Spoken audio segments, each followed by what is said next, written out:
జీహెచ్ఎంసీలో తీవ్ర ఆర్థిక సంక్షోభం నెలకొందన్నారు కేంద్ర మంత్రి కిషన్ రెడ్డి.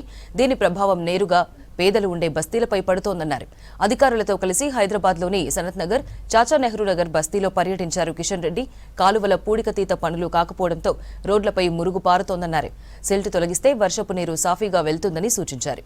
ఇప్పటికైనా రాష్ట్ర ప్రభుత్వం ప్రత్యేక చర్యలు తీసుకుని బస్తీల్లో సమస్యలను పరిష్కరించాలన్నారు కిషన్ రెడ్డి.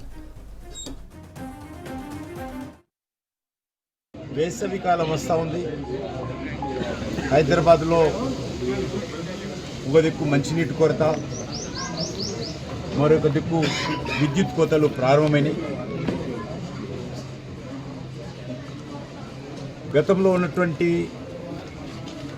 టీఆర్ఎస్ ప్రభుత్వం ఉన్నప్పుడు ఏ రకమైనటువంటి ఆర్థిక సంక్షోభం జీహెచ్ఎంసీలో ఉండేదో ఇప్పుడు కూడా పేద ప్రజలు నివసించేటువంటి బస్తీలలో అదే రకమైనటువంటి సమస్యలు ఉన్నాయి.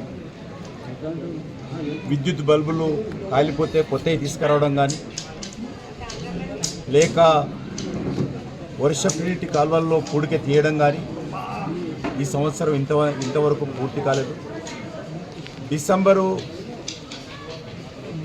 నెలలోనే ఈ యొక్క వర్షపు నీటి కాలువలు కానీ, వర్షపు నీటి పైప్ లైన్లో కానీ పూడికలు సిల్ట్ తీసినట్లయితే వర్షం వచ్చినప్పుడు కొద్ది గొప్ప ప్రజలకు మరి ఉపశమనం కలిగే విధంగా నీరు ఆ కాలువలలో పైప్ లైన్లో వెళ్తుంది.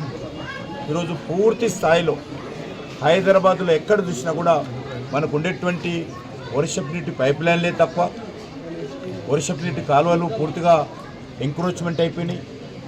ఉన్న వాటిలో కూడా పూడిక తీయని కారణంగా ప్రతి నీటి చుక్క రోడ్ల మీద పారడంతో చిన్నపాటి వర్షాన్ని కూడా హైదరాబాద్ అతలకుతలం అవుతూ ఉంది.